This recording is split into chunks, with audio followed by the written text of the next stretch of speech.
Issue 35. Before getting married. Some people unjustly regard with contempt unmarried couples who are living together. After dating for 3 years, my boyfriend and I moved in together to minimize living expenses. We planned to get married after I graduated from college. Well, my family practically disowned me when we told them we were living together. His folks were more broad-minded about it. After we had lived together for a year, I found out he had a terrible temper. On the day he grabbed me by my blouse and threw me against the wall so hard I thought my shoulder was broken, I walked out on him. I thank God I didn't marry him. What a fix I'd have been in if, after we were married and had a child, I had learned that he was capable of physically abusing any of us. So, the next man I fall in love with, I will make sure I live with before making a lifetime commitment.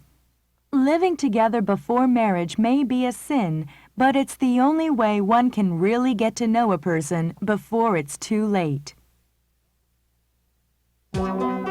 Comprehension.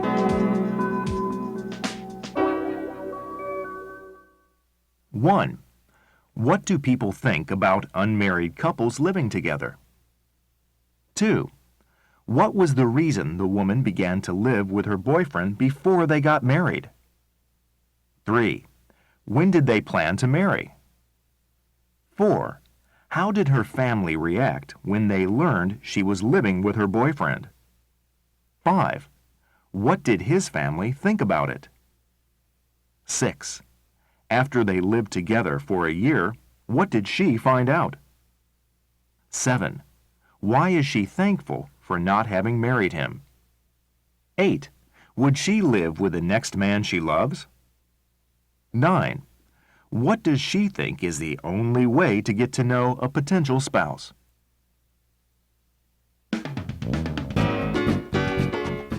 Let's talk. 1. Do you think living together before marriage is a good idea?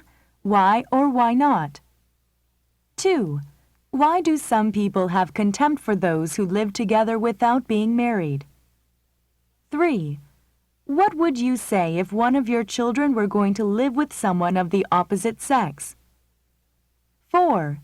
If a couple divorces, who do you think suffers more, the man or woman?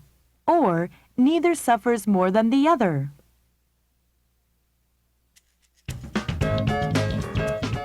Opinion samples.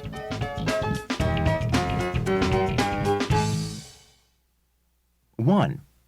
Strange to say, I now believe that couples who are serious about marriage should at least take a few weekend trips together to test their compatibility. Question. What could you find about your future spouse if you took long trips together? 2. A prenuptial agreement is an excellent idea for both parties should their marriage end in divorce. It does not necessarily mean that one doesn't trust the other. In a prenuptial agreement, you should be careful to protect your interest. This has nothing to do with trust or the lack of it. It's only common sense that any mutual agreement should be beneficial to all parties concerned. Question. Would you recommend a prenuptial agreement to your children? Issue 35. Before getting married. My daughter is getting married next week. Congratulations. Thanks. She would have gotten married sooner, but her fiancé wasn't ready to sign a prenup. A what? A prenuptial agreement. You know, a contract that spells everything out if the marriage doesn't work. Who gets what property, custody of the children, everything. I can understand why he didn't want to sign such a document. It seems to me like a prediction that the marriage is going to fail. Maybe, but statistically speaking, it might fail anyway, and at least this way they're both prepared. Just because someone has a fire insurance policy doesn't mean that there'll be a fire, but anyone without one is tempting fate.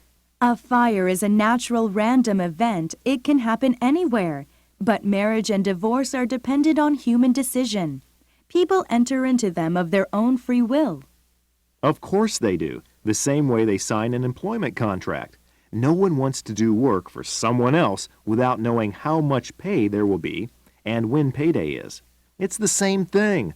A prenup is just an understanding in advance in case things don't work out. Two people should enter into matrimony expecting it to last for life. If they're already looking for a lifeboat even before the ship leaves port, they aren't very confident about it lasting, are they?